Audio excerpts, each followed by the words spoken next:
اور اسی طرح اگر ہم مزید آگے چل کے دیکھیں تو سرور کائنات صلی اللہ علیہ وسلم کی زندگی میں ہمیں ملتا ہے کہ رسول اللہ نے گرمی سے پناہ مانگی ہے، گرمی کی شدت سے، اور اس کو ختم کرنے کے لیے سرور کائنات صلی اللہ علیہ وسلم کی زندگی میں اگر ہم دیکھیں تو حضور پاک صلی اللہ علیہ وسلم نے سائے کو پسند فرما کر ایک صحابی کو فرمایا کہ آپ دھوپ سے اٹھ کر سائے میں آ جائیں، کیونکہ یہ سایہ اللہ کی نعمتوں میں ایک نعمت ہے۔ اسی طرح حدیث پاک میں آتا ہے، حضرت ایک صحابی ہیں رضی اللہ عنہ، ان کے بارے میں ارشاد ہے کہ اس صحابی نے رسول اللہ صلی اللہ علیہ وسلم کے اوپر گرمی میں سایہ کیا ہوا ہوتا تھا کپڑے سے، تو سائے کرنا، سائے کو آگے پھیلانا، سایوں کو لے کر چلنا، دوسروں کے لیے اس طرح کے معاملات کو لے کر رکھنا، یہ بھی سرور کائنات صلی اللہ علیہ وسلم کی زندگی سے ثابت ہے۔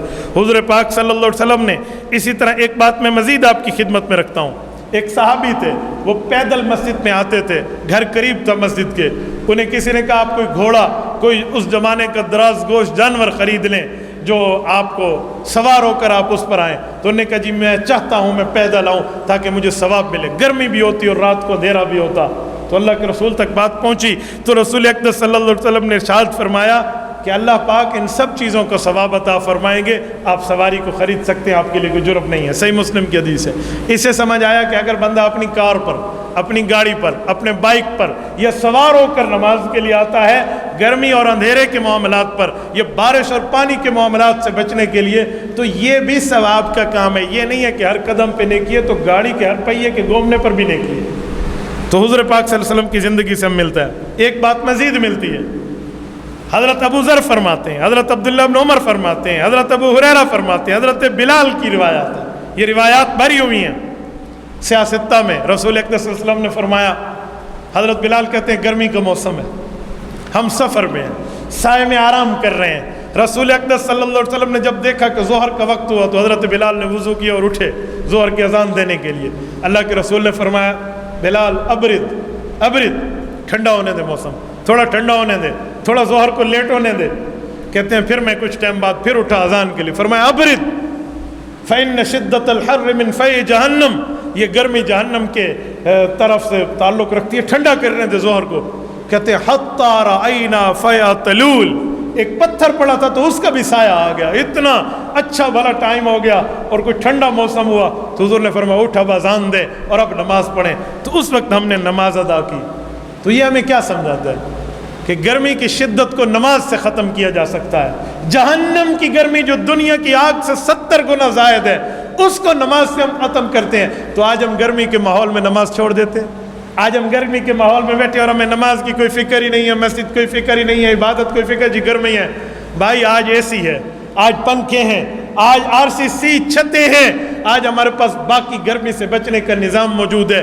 1400 سال پہلے تو ان میں سے کچھ بھی نہیں تھا، اور اس وقت سائے میں بیٹھ کر نمازیں پڑھی جاتی تھی، نیچے سجدہ کرتے تو پتھر گرم ہوتے۔ آگے ایک حدیث پاک ہے، ایک صحابی نے گرمی سے بچنے کے لیے سجدوں کی جگہ پر کپڑا لگوا دیا تو اللہ کے رسول نے اس کو دعائیں دی تھی کہ ان صحابہ کرام کے لیے، اور یہاں اس نے کپڑا لگوایا۔ یہاں سے یہ صفوف، یہ قالین، کارپیٹ اور معاملات، یہ بھی ہمیں سنت سے ملتے ہیں۔ تو حضور پاک صلی اللہ علیہ وسلم نے اس کو دعائیں دی۔ تو اس سے ہمیں سمجھ آتا ہے کہ ہم عبادت کے طور پہ بھی اس کو مار سکتے ہیں، گرمی کی شدت کو۔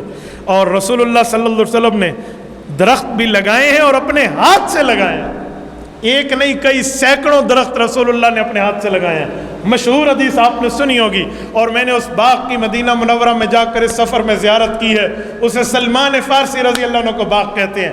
جو خوش قسمت مدینہ منورہ گئے ہیں وہ یہ دیکھ چکے ہیں کہ حضرت سلمان فارسی کا باغ آج تک موجود ہے اور کئی ایکڑ پر محیط ہے۔ ان کے آقا نے، جو ان کا بظاہر آقا تھا، جو غلام ان نے بنایا ہوا تھا اور اپنا اس نے ان کو اپنے پاس رکھا ہوا تھا، تو اس نے شرط لگائی کہ اتنے کھجور کے درخت اور اتنے فلاں چیزیں مجھے چاہیے اور یوں چاہیے، اور مجھے اتنے بنا کے دو، جب بڑے ہو جائیں گے اور وہ پھل دیں گے تو میں تجھے آزاد کر دوں گا۔ شریفانہ انکار تھا کہ میں آزاد نہیں کرتا۔ یہ حضور پاک علیہ السلام کے پاس آئے، کلمہ طیبہ پڑھا، اللہ کے رسول کی خدمت میں عرض کیا، رسول اللہ صلی اللہ علیہ وسلم نے فرمایا جی ٹھیک ہے، آپ درختوں کے اکٹھا کرو، میں آ رہا ہوں۔ حضور پاک علیہ السلام اللہ سے مانگ کے مسجد نبوی سے نکلے۔ انہوں نے اس زمانے کی وہ جو کاشتکاری ہوتی ہے، اس زمانے کی وہ درختوں کی ترتیب اکٹھی کی۔ حضور پاک اللہ کا نام لیتے، اس جڑ کو اٹھاتے، زمین میں دفنا دیتے، بسم اللہ بسم اللہ یوں فرما کر راتوں رات وہ درخت بڑے ہیں، دنوں دنوں میں وہ پھلوں کے قابل ہوئے ہیں، اور جب وہ پھلوں کے قابل ہو گئے تو انہوں نے کہا جی یہ لے لے اور مجھے آزادی دے دے، تو وہ مل گیا۔ یہ درخت آج بھی اس سے بڑھتے بڑھتے بڑھتے آگے موجود ہے۔ آپ یوٹیوب پر میرے نام کو سرچ کیجئے، آپ کو وہاں ان درختوں کی ویڈیوز بھی ملیں گی اور اس کا پورا نظارہ وہاں ملے گا۔ میں نے اس سفر میں اس کی مکمل کوریج کرائی تھی، اور اس میں پوری کی پوری وہ درخت کی ترتیب ہے۔ تو درخت تو ہمارے پیغمبر صلی اللہ علیہ وسلم نے اپنے ہاتھ سے لگائے ہیں، تو ہمیں یہ سنت سمجھ کبھی تو کر لینا چاہیے۔ اس سے ماحولیاتی تبدیلی بھی آئے گی، نرمی سے گرمی سے چھٹکارے کا ہماری ذمہ داری اسلامی اور قانونی اور اخلاقی اور قومی ذمہ داری یہ بھی پوری ہوگی، تو حضور پاک صلی اللہ علیہ وسلم کے طریقے پر عمل بھی ہو جائے گا۔ تو ہم میں ہر بندے کو اپنے حصے کا چراغ جلانا چاہیے، ہم دوسروں پر بات نہ کریں۔